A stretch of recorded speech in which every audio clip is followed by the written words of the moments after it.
কিছু অসুস্থ সম্পর্ক এমন হয় যে একজন বলতে থাকে শান্ত হও, শান্ত হও, ঠিক হয়ে যাবে, সব ঠিক হয়ে যাবে, রেগে যেও না, প্লিজ রেগে যেও না।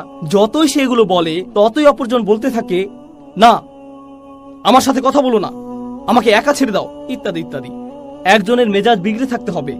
হয়তো স্বামী খুব রেগে আছেন আর স্ত্রী তাকে শান্ত করার চেষ্টা করছে, অথবা স্ত্রী রেগে আছে আর স্বামী তাকে শান্ত করার চেষ্টা করছে, ভাবে যে আজকে তাকে সুযোগ মতো পেয়েছি, এখন যদি আমি শান্ত হয়ে যাই তাহলে আমি হেরে যাব, এখন এই সুযোগের সদ্ব্যবহার করতে হবে, আর অনেকক্ষণ রেগে থাকবো। এই বিষয়টাকে কত দূর টানতে পারি দেখি। আল্লাহ আজ্জা ওয়া জাল্লা এটা বলে শুরু করলেন যে পুরুষরা নারীদের তত্ত্বাবধায়ক। সাধারণভাবে আমাদের মনে এটাই আসবে যে আল্লাহ বলবেন নারীরা, অতএব তোমরা এটা করো, কিন্তু নারী বলার পরিবর্তে আল্লাহ বলছেন ফাসলিহাত, অতঃপর ফলাফল স্বরূপ, সুতরাং পুণ্যবতী নারীরা। আল্লাহ বলছেন না নারীরা, তিনি বলছেন পুণ্যবতী নারীরা।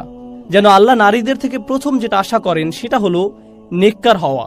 শুধু নারী হলে হবে না, একজন নারীকে অবশ্যই নেককার হতে হবে। আরবিতে ভালো বলতে কি বোঝায়? সলেহ শব্দটা এসেছে সুলহ থেকে। সুলহ হলো ঝগড়া বিবাদের বিপরীত, দুর্নীতির বিপরীত। যখন কোনো দ্বন্দ্ব বাধে এবং আপনি দুই পক্ষের মধ্যে মীমাংসা করতে চান, তখন আপনি সুলহ করেন। অর্থাৎ পুণ্যবতী স্ত্রীরা পরিবারের সকল দ্বন্দ্ব অবসানের উৎস, তারা শান্তি এবং সমন্বয়ের উৎস। তাদের কারণে রাগ প্রশমিত হয়ে যায়, তাদের কারণে কণ্ঠস্বর নিচু হয়ে যায়, তারা প্রশান্তির উৎস। তাদের কথাবার্তা বুদ্ধিবৃত্তিক, তারা পরিবারের সংস্কারের উৎস। যদি কোনো দ্বন্দ্ব বাধে বা কোনো ধরনের কোনো দুশ্চিন্তা হয়, তাহলে স্বামী জানে যে স্ত্রীর কাছে গেলে সে শান্তি অনুভব করবে। আপনারা কেউ কেউ হয়তো ভাবছেন যে সিরিয়াসলি, যেখান থেকে সকল বিবাদ শুরু হয় আপনি আমাকে বলছেন সেখানে গিয়ে সকল বিবাদের অবসান হওয়ার কথা? কারণ আমার বাড়িতে সে ছাড়া কেউ উচ্চস্বরে কথা বলে না, আর আমার বাড়িতে সে ছাড়া কেউ রেগে থাকে না। পুরুষরা নিজেদের দায়িত্ব যথাযথভাবে পালন করে না, আর স্ত্রীরাও নিজেদের দায়িত্ব যথাযথভাবে পালন করে না। এতে করে তারা একে অপরের জন্য বিশাল মানসিক চাপ এবং দ্বন্দ্বের কারণ হয়ে যায়।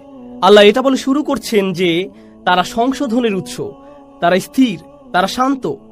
প্রকৃতপক্ষে তারা নিজেরাই হলো শান্তি, তারা নিজেরাই যেন কল্যাণ, তারা সকল দুশ্চিন্তা দূরীকারিণী। এটা হলো প্রথম বৈশিষ্ট্য। তারপর আল্লাহ বলছেন অনিততুন, আনুগত্যকারী। কেউ কেউ এটার ব্যাখ্যা করেছেন এভাবে যে আল্লাহর প্রতি আনুগত্যকারী। এটাও সঠিক, তারা আল্লাহর প্রতি আনুগত্যকারী।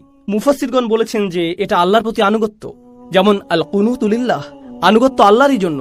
আল্লাহ বলছেন উমুলিল্লাহি কানিতিন, আর আল্লাহর সামনে একান্ত বিনীতভাবে দাঁড়াও, অর্থাৎ শুধুমাত্র আল্লাহর প্রতি এমন চির অনুগত থাকো। কিন্তু এখানে এই প্রসঙ্গের সাথে এটার সম্পর্ক কি? কারণ যদি একাংশ এমন হয় যে পুরুষদের নারীদের জন্য এটা করা উচিত, তাহলে সাধারণভাবেই আমরা ভাবি যে এর পরের অংশ এমন হবে যে নারীদের পুরুষদের জন্য এটা করা উচিত। তাহলে এর মাঝখানে কেন আল্লাহ এমনটা বলছেন? হ্যাঁ, তারা পুরুষদের জন্য এগুলো করবে, কিন্তু এই অংশটা আল্লাহর জন্য। এখানে এটা বলার কারণ হলো নারীদের এটা স্মরণ রাখা উচিত যে যখন তারা প্রশান্তির উৎস হয়, যখন তারা পরিবারের শান্তি এবং সাকিনা হয়, তখন তারা এর মাধ্যমে আল্লাহর প্রতি আনুগত্য প্রকাশ করে। তাদের এটা বুঝতে হবে যে একমাত্র তারাই পরিবারকে শান্ত রাখতে পারে, আর একমাত্র তারাই পরিবারে আগুন জ্বালাতে পারে। ঠিক যেমন এয়ার কন্ডিশনার ঘরের তাপমাত্রা নিয়ন্ত্রণ করে, তেমনি ভাবে নারীরা ঘরের আবেগ অনুভূতির তাপমাত্রা নিয়ন্ত্রণ করে। এই নিয়ন্ত্রণ তাদের হাতে, আর তাদের উচিত এই তাপমাত্রা ঠান্ডা রাখা, কারণ এটার মাধ্যমে তারা আল্লাহ তাআলারই আনুগত্য করে। এটার মাধ্যমে তারা আল্লাহর প্রতি অনুগত হওয়ার অধীর আগ্রহ প্রকাশ করে। তাদের উচিত পরিবারের শান্তির উৎস হওয়া। পরিবারে নারী পুরুষ উভয়েরই শান্তি বজায় রাখতে তৎপর থাকা উচিত। পুরুষরা সকল দিক থেকে নারীদের খেয়াল রাখে, আর তার বিনিময়ে নারীরা পরিবারের শান্তি বজায় রাখে। কিছু অসুস্থ সম্পর্ক এমন হয় যে একজন বলতে থাকে শান্ত হও, শান্ত হও, ঠিক হয়ে যাবে, সব ঠিক হয়ে যাবে, রেগে যেও না, প্লিজ রেগে যেও না। যতই সেগুলো বলে ততই অপরজন বলতে থাকে না, আমার সাথে কথা বলো না, আমাকে একা ছেড়ে দাও, ইত্যাদি ইত্যাদি। একজনের মেজাজ বিগড়ে থাকতে হবে। হয়তো স্বামী খুব রেগে আছেন আর স্ত্রী তাকে শান্ত করার চেষ্টা করছে, অথবা স্ত্রী রেগে আছে আর স্বামী তাকে শান্ত করার চেষ্টা করছে, আর তারা এটাকে এক ধরনের ক্ষমতা, আরেকজনকে নিয়ন্ত্রণের একটা পদ্ধতি হিসেবে দেখে। ভাবে যে আজকে তাকে সুযোগ মতো পেয়েছি, এখন যদি আমি শান্ত হয়ে যাই তাহলে আমি হেরে যাব, এখন এই সুযোগের সদ্ব্যবহার করতে হবে, আরো অনেকক্ষণ রেগে থাকবো। এই বিষয়টাকে কত দূর টানতে পারি দেখি। কাউকে নিচু করা, দমিয়ে রাখা আল্লাহ আজ্জা ওয়া জাল্লার নির্দেশের বিপরীত। আল্লাহ তাআলা বলছেন অনিততুন। তারপর তিনি নারীদের জন্য আরেকটি দায়িত্ব যোগ করেছেন। তিনি বলেছেন হাফিজাতুল লিল গায়ব, তারা লোকচক্ষুর অন্তরালে হেফাজতকারিনী। এটার অর্থ কি? এটার অর্থ হলো যখন স্বামী বাইরে কাজে থাকেন তখন স্ত্রী এমন কোনো কাজ করবে না যা তার স্বামী পছন্দ করেন না। সে এমন কারোর সাথে কথা বলবে না যার সাথে কথা বলা তার স্বামী পছন্দ করেন না। তার এমন কোনো বান্ধবী নেই যাদের সাথে বন্ধুত্ব করা তার স্বামী পছন্দ করেন না। স্ত্রী তার স্বামীর পিছনে তাকে নিয়ে এমন কোনো আলোচনা করবে না যেটা তিনি জানতে পারলে পছন্দ করবেন না।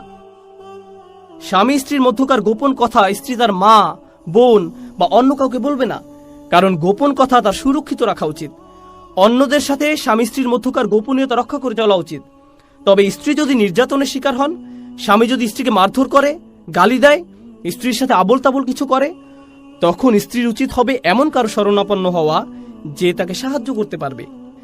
স্ত্রী যখন ভাবেন যে আমার কারোর সাথে কথা বলা লাগবে, আর তিনি স্বামীকে তীব্র ভৎসনা করতে থাকেন, অথবা স্ত্রী এমন বিষয়ে অন্যদেরকে বলেন যা স্বামী তাকে গোপন রাখতে বলেছিল, অথবা স্ত্রীর এমন সংযোগ, বন্ধু বান্ধব, সহযোগী বা সঙ্গী আছে যা স্বামী পছন্দ করেন না, কিংবা স্ত্রী এমন এমন জায়গায় যাচ্ছে যেসব জায়গাতে যাওয়া স্বামী কখনোই পছন্দ করবে না।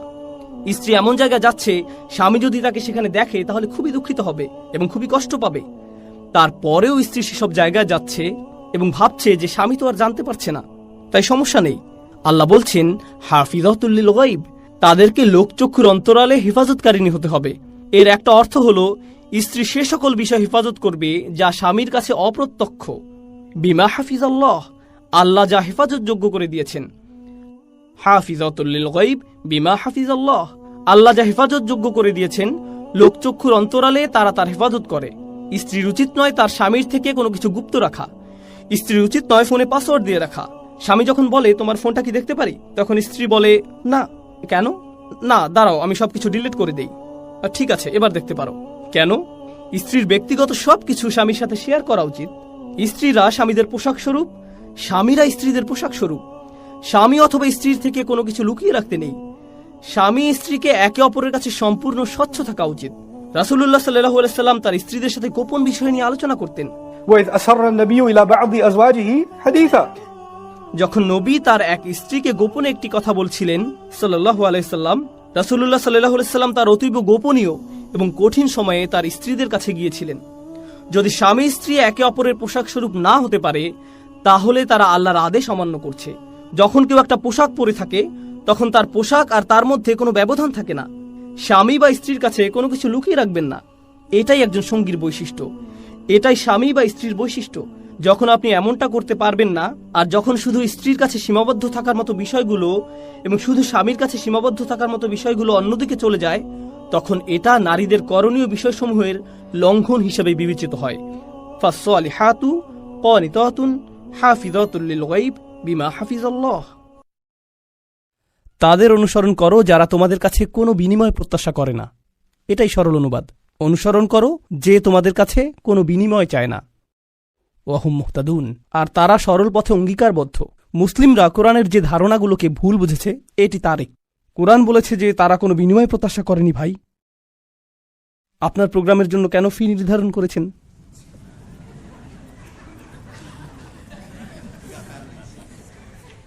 না না, এটা জানার বিষয়।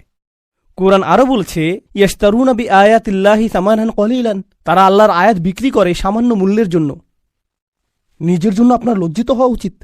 আল্লাহর আয়াত বিক্রি করা গোটা কোরআনের সবচেয়ে ভুল বোঝা ধারণাগুলোর একটি। বিষয়টা খুলে বলছি। রসুল সাল্লাল্লাহু আলাইহি সাল্লাম মুসাব ইবনে উমাইরকে মদিনায় প্রেরণ করেছিলেন। জানেন আপনারা, মুসাব ইবনে উমাইর ছিলেন অত্যন্ত প্রতিভাবান তরুণ, যাকে মদিনায় প্রেরণ করা হয়েছিল কোরআন শিক্ষা দেওয়ার জন্য। তিনি ছিলেন অত্যন্ত ধনী পরিবারের সন্তান, কিন্তু তার পরিবার তাকে ত্যায্য করেছিল। এরপর তার পরিধানের বস্ত্রও ছিল না। বদরের যুদ্ধে তিনি শহীদ হলেন। কাফনের কাপড় দিয়ে যখন তার পা আবৃত করা হলো, মাথা উন্মুক্ত হয়ে গেল। আবার যখন মাথা আবৃত করার চেষ্টা করা হলো, পা উন্মুক্ত হয়ে গেল। রসুল সাল্লাল্লাহু আলাইহি সাল্লাম তাকে মদিনায় প্রেরণ করলেন কি শিক্ষা দেওয়ার জন্য? কোরআন। সকালের নাস্তার জন্য তিনি কি খাবেন? সূরা বাকারা। দুপুরে কি খাবেন? রাতে কি খাবেন? রাসূল সাল্লাল্লাহু আলাইহি সাল্লাম তার জন্য বেতনের ব্যবস্থা করেছিলেন, যাতে তিনি তার কাজ করতে পারেন। কোরআন শিক্ষাদানের জন্য তাকে অর্থ প্রদান করা হয়েছিল। তারা আল্লাহর আয়াতকে বিক্রি করে, এই কথার অর্থ কি জানেন? এর মানে কি? এর মানে হলো আয়াতগুলোর নির্দিষ্ট অর্থ রয়েছে, কিন্তু মানুষ তা শুনতে চায় না।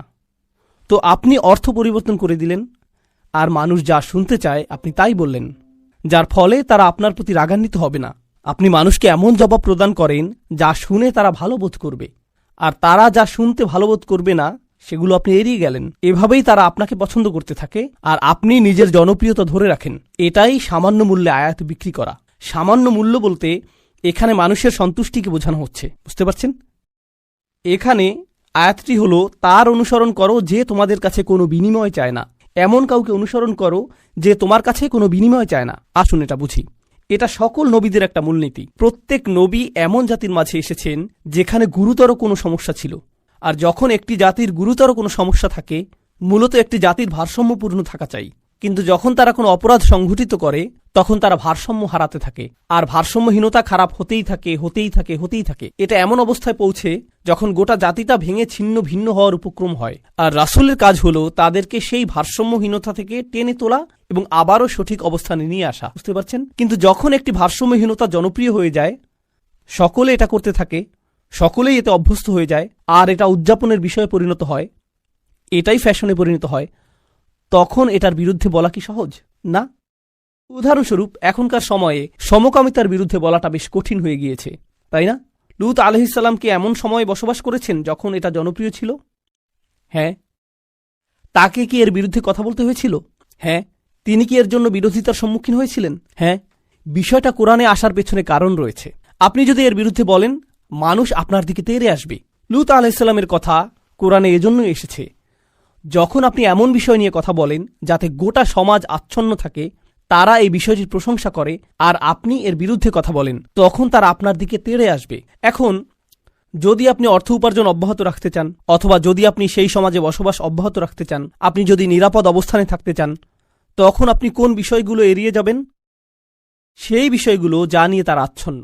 আপনি অন্য কোনো বিষয় নিয়ে কথা বলবেন। লূত আলাইহিস সালাম শুধু পিতামাতার প্রতি সৎ ব্যবহার নিয়ে কথা বলতে পারতেন।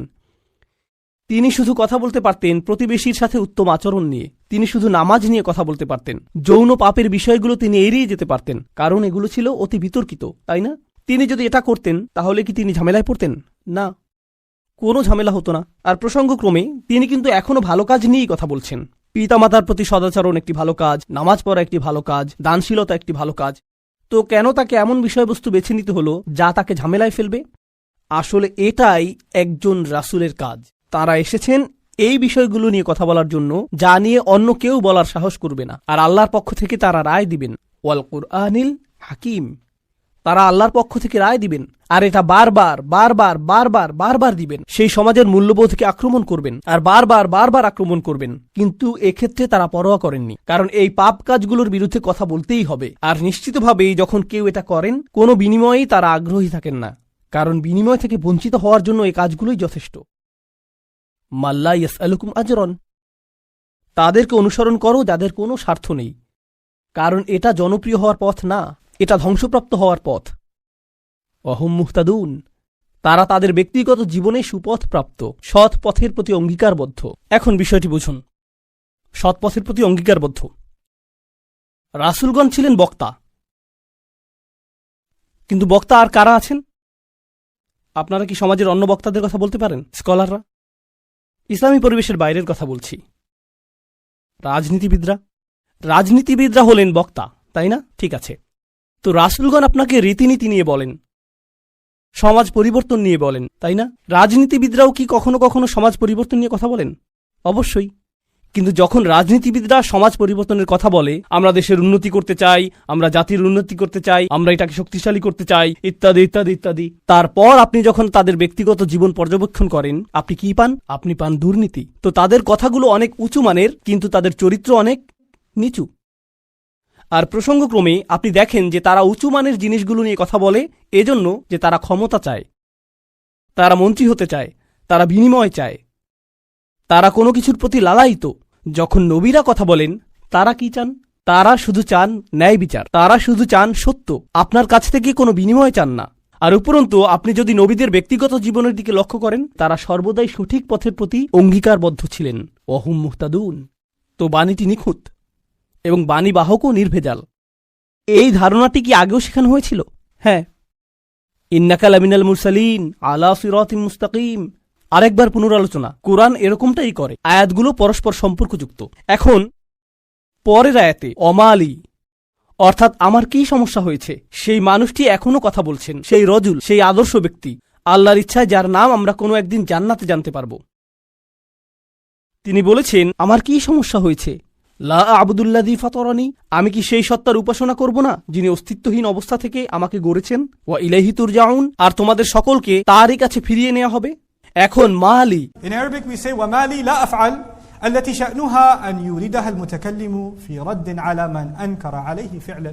ইবনে আশুর এটা উল্লেখ করেছেন যে যখন কেউ বলে আমার কি সমস্যা হয়েছে যে আমি এটা অথবা সেটা অথবা অন্য কিছু করব, এর অর্থ হলো কেউ তাকে বলেছে যে এই তোমার কি সমস্যা হয়েছে, তুমি কেন ধর্ম ত্যাগ করেছো, আর সে তার দিকে ফিরে এর জবাব দিচ্ছে। তো প্রকৃতপক্ষে উক্তিটি যদিও লিপিবদ্ধ হয়নি, কিন্তু তার বক্তব্যের ধরন দেখে আমরা বুঝতে পারছি এই তোমার কি সমস্যা হয়েছে, কেন তুমি এই মিথ্যা ধর্মের পক্ষে কথা বলছো। আর তিনি তার দিকে ফিরে বলছেন, আমার এমন কি হয়েছে যে আমি তার উপাসনা করব না যিনি আমাকে সৃষ্টি করেছেন, আর তোমাদের সকলকেও তার কাছে ফিরিয়ে নেওয়া হবে। এটা উপলব্ধি করো যে তোমাদেরকেও ফিরিয়ে নেওয়া হবে। বাক্যটি শুরু হয়েছে আমার কি সমস্যা হয়েছে এটা দিয়ে, শুরু হয়েছে তাকে দিয়ে, আর বাক্যটি শেষ হয়েছে তোমাদের সকলকে তার কাছে ফিরিয়ে নেওয়া হবে। তো তিনি কাকে দিয়ে শুরু করেছেন? নিজেকে দিয়ে।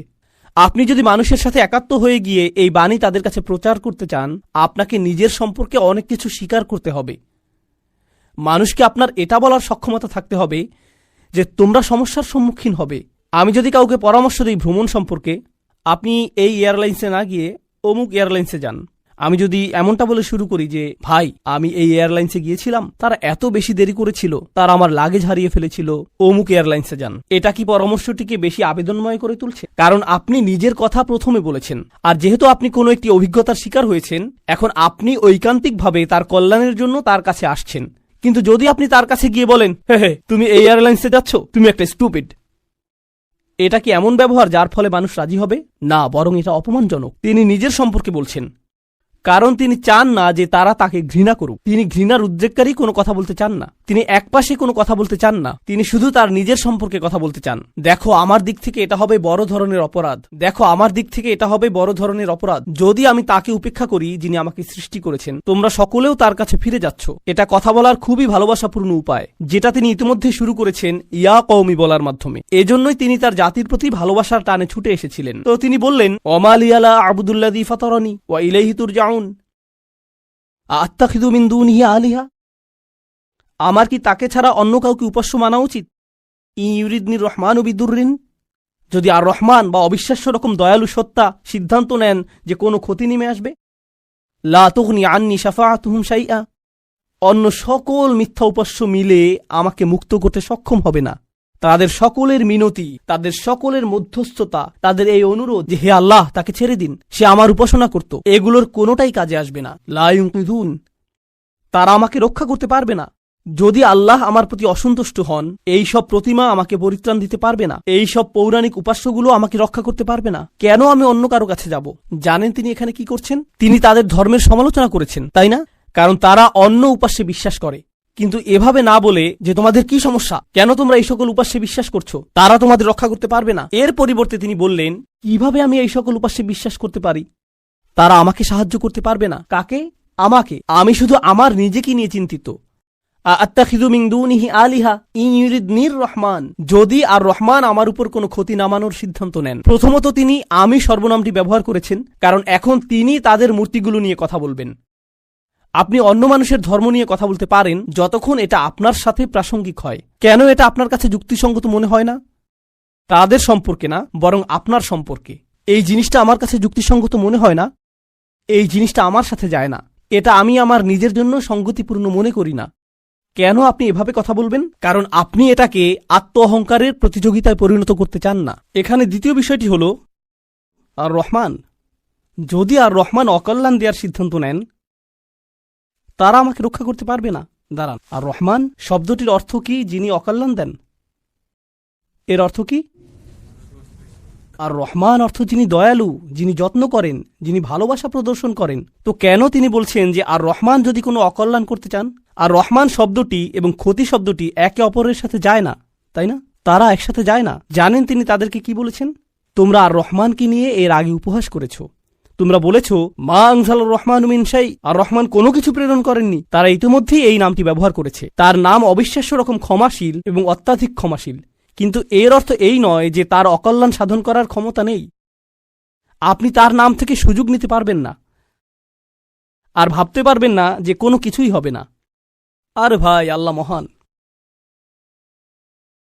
কোনো সমস্যা হবে না। কিছু মানুষ আল্লাহর সাথে আপোষ মীমাংসা করতে চায়। আমি আল্লাহর জন্য এত কিছু করি, আমি যদি সামান্য কয়েকটি বিষয় কখনোই না করি, এতে কোনোই সমস্যা নেই। আল্লাহর এটা বোঝা উচিত। আসলেই তার বোঝা উচিত। এমনভাবে কথা বলছেন যে তিনি এটা বুঝেন না। আপনি কি আল্লাহ সম্পর্কে এভাবে কথা বলার অবস্থানে রয়েছেন? হ্যাঁ, কারণ তিনি আর রহমান। ওকে, তাহলে দেখা যাবে এজন্যই আপনি কোরআনের সবচেয়ে কঠোর আয়াতগুলোর মধ্যে আর রহমান শব্দটি পাবেন, যাতে আপনি এই বিষয়টি বুঝে নিতে পারেন যে অবিশ্বাস্য রকম ক্ষমাশীল হওয়ার গুণটি তাকে ন্যায় বিচার থেকে বিরত রাখবে না এবং তার কর্তৃত্বকেও খর্ব করে না। আর প্রসঙ্গক্রমে এই আয়াতে তিনি আসলেই আর রহমান। কেন জানেন? কারণ আল্লাহর একজন বান্দা, প্রত্যেক মানুষই আল্লাহর বান্দা, সে স্বীকার করুক আর নাই করুক। যখন আল্লাহর একজন বান্দা পাপের উৎসে পরিণত হয়, তখন সে হয় এই পৃথিবীতে ক্যান্সারের মতো, যে পাপ কাজ ছড়াতে থাকে। আর তখন আল্লাহ অন্য সকল সৃষ্টির প্রতি রহমা প্রদর্শন করেন তাকে সরিয়ে ফেলার মাধ্যমে। এটাও আর রহমান নামের অন্তর্ভুক্ত। কখনো তার দয়া প্রদর্শিত হয় অন্য সকল সৃষ্টির প্রতি, যখন তিনি তাদেরকে রক্ষা করেন আপনার কাছ থেকে। ইন ইউরিদনির রহমান বিদুররিন লা তুগনি আন্নি শাফাআতুহুম শাইআ। সুবহানাল্লাহ। এখন আমরা তার বক্তব্যের প্রায় শেষে রয়েছি। ইন্নী ইযাল্লা ফী যালালিম মুবিন। যদি এমনটাই হয়, যদি আমি আল্লাহ ছাড়া অন্য কারো উপাসনা করি, যদি আমি অন্য উপাস্য গ্রহণ করি, তাহলে আমি সুস্পষ্ট বিভ্রান্তিতে পড়ে যাব। আমি সম্পূর্ণরূপে বিভ্রান্ত হয়ে যাব। তিনি বিভ্রান্ত নন। তিনি বলছেন তোমরা সবাই বিভ্রান্ত, কিন্তু তিনি তাদেরকে আঘাত করতে চাইছেন না। তাই তিনি বলছেন আমি অত্যন্ত বিভ্রান্তিতে পড়ে যাব যদি আমি এমনটা করি। ইন্নী আমানতু বিরব্বিকুম। আমি ঈমান এনেছি তোমাদের প্রভুর প্রতি, তোমাদের প্রতিপালকের প্রতি। তিনি বলেননি যে আমি ঈমান এনেছি আমার প্রভুর প্রতি, আমার প্রভুর প্রতি। তিনি বলেছেন আমি ঈমান এনেছি তোমাদের প্রভুর প্রতি। তিনি আমি থেকে তুমিতে পরিবর্তন করলেন। আমি আপনাদেরকে একটা সমীকরণ দিচ্ছি। আমি যোগ তুমি সমান সমান আমরা। আমি যোগ তুমি সমান কি? আমরা। তো তিনি শুরু করেছেন আমি দিয়ে, তিনি যাচ্ছেন তুমিতে, কারণ তিনি এর দ্বারা কি বোঝাচ্ছেন? আমরা পৃথক নই। আমি চাই আমরা সবাই যেন সুখী হই। আমি চাই আমরা সবাই যেন আল্লাহর কাছে পরিত্রাণ পাই। এটা আমি বনাম তোমরা নয়, এটা আমি এবং তোমরা। দাওয়াতি কাজ মানে প্রতিপক্ষ নয়, এর অর্থ বিতর্ক নয়, এর অর্থ যুক্তিতর্ক নয়। আমরা এটাকে এগুলোতে পরিণত করেছি। আমি একটি দাওয়াতি প্রোগ্রাম করতে চাই যেখানে আমি খ্রিস্টানদের সাথে বিতর্ক করব। আপনার কোথাও ভুল হচ্ছে। এটা এভাবে কাজ করে না। এর জন্য একটা নির্ধারিত অবস্থান রয়েছে, তবে এটাকে দাওয়াতি কাজ বলে না, এটাকে বলে জিদাল। এর জন্য কোরআনের ভিন্ন শব্দ রয়েছে, আর সেটা হলো সর্বশেষ পন্থা। আমরা শুরুতেই এটা করব না, কখনোই করব না। তো এখন তিনি বলছেন ইন্নী আমানতু বিরব্বিকুম। আমি তোমাদের সকলের প্রভুর প্রতি ঈমান এনেছি, তোমাদের সকলের প্রভুর প্রতি ঈমান এনেছি। ফাসমাউন। আমার কথা শোনো, আমার কথা শোনো। তিনজন রাসূল কথা বলেছেন, আর তিনি বলছেন আমার কথা শোনো। আমি যা বলছি তা শুধু শোনো। কখনো কখনো আমি শিক্ষক হিসাবে এই বিষয়টা খেয়াল করি। আমি আরবি শেখাই অথবা চেষ্টা করি। ধরুন ছাত্ররা সামনে বসে শিখছে, আর তখন একজন সহকারী আসলো, শিক্ষকের সহকারী একজন আসলো, আর ছাত্রদের কাঁধে হাত রেখে বলল মনোযোগ দিয়ে পড়ো। আমি কিন্তু মনোযোগ দিতে বলিনি। একজন সহকারী এসে বলল মনোযোগ দিয়ে পড়ো। এর কি কোনো প্রভাব রয়েছে? হ্যাঁ। এর কি ভিন্ন ধরনের প্রভাব রয়েছে? হ্যাঁ। যখন আর একজন ছাত্র আপনার কাছে এসে বলে ভাই পড়াশোনা করো, শিক্ষক বলেন যে পরীক্ষার জন্য পড়াশোনা করো। হ্যাঁ, অবশ্যই আমি পরীক্ষার জন্য পড়াশোনা করব। তারপর আপনি রাত 8টার সময় বাস্কেটবল খেলা দেখছেন, আর আপনার বন্ধু এসে বলল আরে ভাই চলো পড়াশোনা করি। এটার কি ভিন্ন প্রভাব থাকবে? অবশ্যই থাকবে। এই সাহাবী এটা বুঝতে পেরেছিলেন, রাসূলদের এই সঙ্গীটি তা বুঝতে পেরেছিলেন। তার কাছে রয়েছে স্বতন্ত্র স্থান। সূর্যের আছে নিজস্ব স্থান, চাঁদেরও রয়েছে নিজস্ব স্থান। এটা প্রতিযোগিতা নয়। আমার কথা শুনো। এটা এতটাই ভালোবাসাপূর্ণ চমৎকার বক্তব্য। আর আমি এখানে বলতে চাই যে তার বক্তব্যটি এখানে 3 জন রাসূলের থেকেও বেশি কাজ করেছিল। এই আয়াতগুলোতে তার বক্তব্যের বেশি প্রভাব রয়েছে 3 জন রাসূলের তুলনায়। এটা কেন? এটা আমাদেরকে শিখানোর জন্য যে আল্লাহ যাকে চান তাকেই বিজয় প্রদান করেন। আল্লাহ তাকেই কবুল করবেন যার প্রতি তিনি রাজি হবেন। পার্থিব ফলাফল এবং পার্থিব পরিণাম আল্লাহর কাছে অর্থবহ